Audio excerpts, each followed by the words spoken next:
RCR, la red que comunica y une al Perú. Mi estimado cardenal, qué gusto saludarlo, como siempre muy amable. Muy buenas tardes, José. Estoy aquí con mucho gusto de estar en RCR. La campaña Resucita Perú, ¿no? Ahora, ¿no? Donde se está haciendo todo un esfuerzo y en realidad creo que esto es loable y esto va a servir de un ejemplo hacia el futuro, ¿no? Que podemos hacer bien las cosas en el país, ¿no? Porque se articulan distintos sectores de la iglesia, las iglesias, el gobierno central y la sociedad civil, ¿no? Así es. Y la verdad es que estamos con mucho entusiasmo porque sabemos que Resucita Perú ahora está haciendo una propuesta inclusiva, integradora, y que no solamente es luchar contra el COVID-19, sino además otras pandemias que asolan nuestro país y nuestra sociedad. Y entre ellos, naturalmente, la pobreza, ¿no, mi estimado cardenal? Lógicamente, la desigualdad social que impera y que ahora con el COVID-19 se ha manifestado con mucha fuerza, también la corrupción generalizada, también el individualismo, el racismo, todo signo de discriminación. Y aquí la idea fundamental es que nos tenemos que unir todos para hacer un país, un Perú transformado en una nueva actitud y rechazar de manera muy clara este concepto que a veces se dice que el enemigo de un peruano es otro peruano, y esto tenemos que cambiarlo y transformarlo. Ahora, lo más importante de esta campaña Resucita Perú ahora es que nos demuestra que somos un país solidario, cardenal Barreto, ¿no? Además nos demuestra que sí podemos hacer las cosas y tal como usted lo apuntaba hace unos momentos, ¿no? Nos abre también la posibilidad de mirar en el espectro que hay pobreza, que hay desigualdad, pero que sí podemos generar una agenda que nos permita encaminarnos y sobre todo, ¿no? Mirarnos a todos por igual, ¿no? Así es. Y una de las grandes experiencias que ya lo teníamos en nuestra mente, en nuestro corazón, y es que los sectores populares, las organizaciones de base, están realizando cosas muy, muy positivas. Han dejado de lado la crítica, han dejado de lado el desánimo y se han puesto a trabajar y en comunicación con las autoridades del Poder Ejecutivo. Y asimismo, la mesa, se puede decir así, de Resucita Perú ahora, ya tiene un contacto directo con el Poder Ejecutivo y estamos apoyando la estrategia nacional que el Poder Ejecutivo está liderando. Y esto me parece muy, muy importante en estos momentos. Ahora, en la parte ejecutiva, ¿cómo camina Resucita Perú ahora? Porque ese es un tema sustancial, ¿no? Las ideas pueden fluir, pero lo importante es ejecutar, accionar, ¿no? De qué manera actuamos pronto, ¿no? Sí, en realidad es un proceso que se ha ido construyendo. No respondemos a un proyecto ya elaborado previamente, sino que en el diálogo se ha ido organizando a través de comisiones de acción y comisiones de expansión de la iniciativa. Las comisiones de acción fundamentalmente tienen una preponderancia muy importante frente al COVID-19 para poder apoyar de manera armónica con el Poder Ejecutivo frente a esta lucha frontal contra el COVID. Así, la salud integral es uno de las comisiones que preside la doctora Teresa Ochoa de la Universidad Cayetano Heredia, y por otro lado también hay comisiones de organizaciones sociales, de derecho y legalidad, de comunicación, que están trabajando juntos con las otras comisiones de expansión.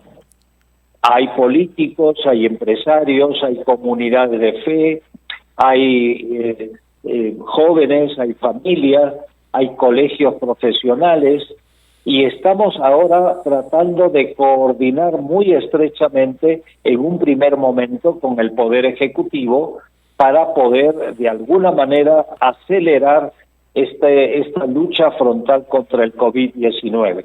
Nos alegra de sobremanera lo que usted nos comenta, cardenal Pedro Barreto, ¿no? Saber que en este esfuerzo hay una conjunción y en la conjunción justamente va a radicar el éxito y sobre todo, ¿no?, llegar a miles y millones de peruanos que tanto lo necesitan en medio de esta pandemia. Pero también hay otra buena noticia, cardenal, ¿no? Los establecimientos religiosos y las iglesias van a comenzar a abrir sus puertas durante el mes de noviembre, ciertamente con un aforo limitado, pero esa es una excelente noticia. ¿Cómo se está trabajando? ¿Cómo se están ultimando detalles, cardenal? Sí, estamos en el caso de Huancayo. Yo no puedo hablar de las otras jurisdicciones eclesiásticas. Estamos conversando con los vicarios episcopales, los párrocos, para de una manera, yo diría, muy importante, muy clara, de cuidar la vida y cumplir fielmente las normas sanitarias, ¿no? Hay algunas iglesias que van a abrir sus puertas, otras no, porque están en un ambiente muy propicio para la aglomeración y no queremos llegar a eso, pero sí va a abrirse las iglesias de una manera paulatina, muy bien pensada, con los requisitos de toda norma sanitaria que se nos presenta. Y además esto puede significar un buen momento para dar a conocer una experiencia modélica. La Iglesia ha demostrado que siempre ha tenido una excelente capacidad de organización y la feligresía además siempre acata las normas, acata los procedimientos, ¿no? Así es, pero no olvidemos que se acercan las fiestas de todos los santos, las fiestas de los difuntos, y hay mucho movimiento de gente. Y ahí queremos de alguna manera ser muy cautos en esta apertura de los templos y por tanto queremos responder a esto. Ciertamente nosotros extrañamos también las celebraciones eucarísticas presenciales. Todo el mundo lo está de alguna manera extrañando en otros niveles también. Reuniones familiares, reuniones también de amigos, pero tenemos que ser conscientes que estamos en un tiempo muy difícil y un tiempo que deberemos mantener muy firme esta convicción de cuidar nuestra vida para cuidar la vida de los demás. Por tanto, estamos en ese momento muy doloroso por un lado, pero también muy exigido por el contexto que estamos viviendo. Estamos dialogando con el cardenal Pedro Barreto Jimeno, arzobispo metropolitano en Huancayo. Cardenal, hace unos días el Papa Francisco reflexionó, ha indicado que toda persona tiene derecho a participar en una familia, ¿no? Sin embargo, hay algunos sectores que han interpretado ello como la unión civil. Usted ha hecho algunas reflexiones sobre este tema, ha dicho que el Papa se ha referido a la convivencia civil. Explíquenos, por favor. Bueno, se trata de un documental de un ruso que es homosexual, pero que tiene muy buena comunicación con el Papa Francisco. En el documental toca varios temas: el tema de la pandemia, el tema del cambio climático, el tema de la migración y otros temas más, y ahí se le preguntó al Papa Francisco si los hijos de un homosexual pueden ir a una iglesia, participar en una iglesia. Entonces la respuesta del Papa Francisco fue muy clara. Toda persona merece nuestro respeto, y en este caso los homosexuales merecen el respeto como persona y mantienen sus derechos, ¿no?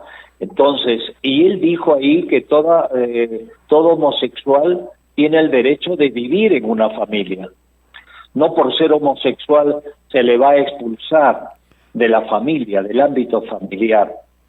Y él aprovechó para decir que todo homosexual, si decide convivir, ¿no?, con otro homosexual, se le respeta. Pero tiene que tener, dijo el Papa, un respaldo legal. Y él habló de convivencia civil. No habló de unión civil, ni habló tampoco, mucho menos, de matrimonio. Porque lo natural es un matrimonio entre varón y mujer. Entonces, a partir de estas declaraciones se ha hecho todo un escándalo. Y esto yo creo que tenemos que ser muy, muy claros, porque a través de los titulares se ha deslizado como si el Papa quisiera cambiar la doctrina de la Iglesia, y no lo ha cambiado. Lo único que ha hecho es manifestar ese respeto a las personas homosexuales y abogar para un respaldo legal en el caso de herencias o de otros aspectos que necesite la parte legal. Pero esta convivencia civil no significa un matrimonio, eso queda claro. Definitivamente. Es como en un matrimonio que convive, ¿no? Que conviven. Hay convivientes, ¿no? Porque deciden vivir así. Entonces, desde el punto de vista de los homosexuales, que merecen todo nuestro respeto y nuestro apoyo, también pueden vivir en convivencia, pero una convivencia civil con el respaldo de la ley. Cardenal, hace unos momentos, iniciando la conversación, usted mencionaba que la emergencia que vivimos en el país, emergencia sanitaria, de salud, económica, social y política, en realidad nos ha puesto en una situación muy difícil, ¿no? Y uno quizá de los temas más complejos, muy delicados, es el tema de la corrupción, ¿no? Yo quiero recordarle lo que en enero del 2018 dijo durante su visita a Perú su santidad el Papa Francisco, ¿no? Él criticó la situación de los diferentes expresidentes en el Perú, ¿no? Y también de la política en nuestro país, ¿no? En ese momento era presidente Pedro Pablo Kuczynski, ¿no? En una reunión que, recordamos, sostuvo con los obispos nacionales en el Arzobispado de Lima. Y le voy a citar textualmente, ¿no?, lo que dijo en ese momento. ¿Qué le pasa a Perú que cada presidente lo mete en preso?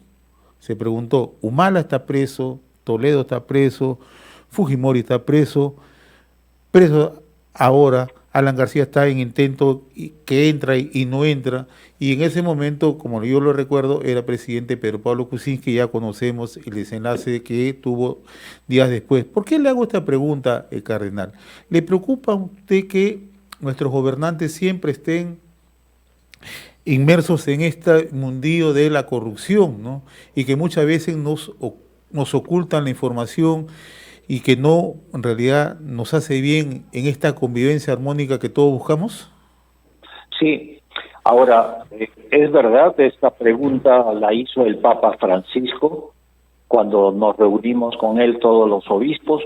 ¿Qué pasa en el Perú que los expresidentes o están en camino de? Así es. Entonces, yo quiero decir con esto que la pregunta no ofende, ¿no? Es una pregunta para que nosotros podamos de alguna manera responder a esa pregunta. Y es que los presidentes o expresidentes ciertamente han tenido problemas con la ley.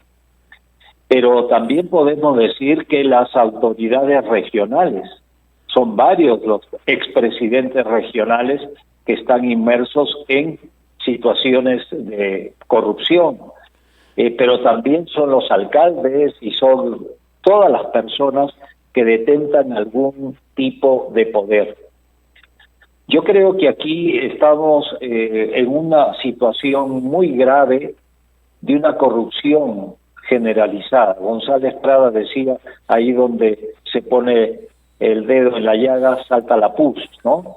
Es decir, esto es algo que viene desde siglos en el Perú, y lamentablemente la imagen del Perú a nivel nacional es eso: somos corruptos, o atendemos a ese tipo de manejos irregulares, deshonestos de la actividad pública y privada también.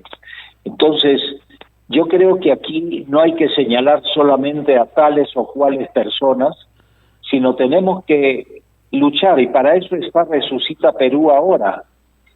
Es un conglomerado de personas que ciertamente no excluimos a nadie, pero sí incluimos por su comportamiento honesto, justo y que busca el bien común de todos los peruanos. No creemos que vamos a solucionar el problema, pero sí estamos en camino de ayudar a un proceso de honestidad en el país como característica e identidad de todo peruano y peruana. Nosotros siempre lo hemos escuchado reflexionar, cardenal Barreto, en el sentido que se tiene que valorar la honestidad, la transparencia, la forma como uno se dirige a la población, porque eso no solamente genera confianza, sino eso genera un nivel de liderazgo, ¿no? ¿Y le preocupa lo que estábamos viviendo en los últimos días con denuncias que provienen? Ciertamente lo está viendo el Ministerio Público, y hay un proceso de investigación, pero ¿no cree que los líderes, en este caso el propio presidente, deberían justamente darle esa voz de confianza y de transparencia que tanto se necesita? Sí, en realidad aquí podemos afirmar con varias opiniones de políticos, de comunicadores, de personas que tienen sensatez, y es que faltan 5 meses para las elecciones y 7 meses, 8 meses para el cambio de presidente. Entonces, lo más lógico es esperar un tiempo prudencial para que después de su mandato, que termina el 28 de julio, el presidente sea juzgado por las autoridades competentes. Pero no entrar en este dilema o en esta angustia o desconcierto que estamos viviendo en el país. Lo que debe quedar muy claro es que la lucha contra la corrupción tiene que ser muy, muy clara y muy firme en el país. Hay, yo diría, una gran mayoría de peruanos y peruanas que viven honestamente, que sufren las consecuencias de la corrupción, pero que han sabido mirar de frente el futuro y enfrentar claramente cualquier tipo de deshonestidad que se le presentaba en el camino. Y hoy las palabras y la reflexión y la pregunta que se hacía en enero de 2018, Su Santidad Francisco, toma más fuerza, ¿no? Una reflexión que tiene que ser bien entendida en el mejor sentido, ¿no? Porque justamente quienes lideran desde diversas instancias, ¿no?, en nuestro país son los que tienen que brindarnos el ejemplo y la transparencia, ¿no? Así es, y creo que este es el testimonio, es lo que arrastra. No es tanto la palabra o los discursos, sino el testimonio honesto. Yo leí hace poco un detalle de la historia de Mariscal Castilla, que abolió la esclavitud, que realizó el primer censo en la historia del Perú, y sus asesores le dijeron que el resultado del censo es que el 87% de la población peruana era analfabeta. Y él llamó a sus ministros y dijo: hay que hacer escuelas, escuelas y escuelas. Y cuando terminó su mandato, no tenía ni siquiera una casa donde ir. Entonces, hay testimonios valiosos en la historia del Perú, no solamente de cosas negativas y de corrupción. En efecto, Cardenal. Cardenal, como siempre, es una satisfacción conversar con usted y yo le agradezco infinitamente esta comunicación con RCR, Red de Comunicación Regional. Dejamos para la bendición a todos nuestros oyentes, por favor. Con mucho gusto. Agradezco nuevamente esta oportunidad de poder hablar a través de la Red de Comunicación Regional, y a usted también, José, que Dios lo acompañe y bendiga, y a todos sus oyentes, en el nombre del Padre, del Hijo y del Espíritu Santo. Amén. Que Dios los bendiga. De igual manera, Cardenal. Y que resucite el Perú ahora. Le agradezco infinitamente la comunicación, cardenal Pedro Barreto. RCR, la red que comunica y une al Perú.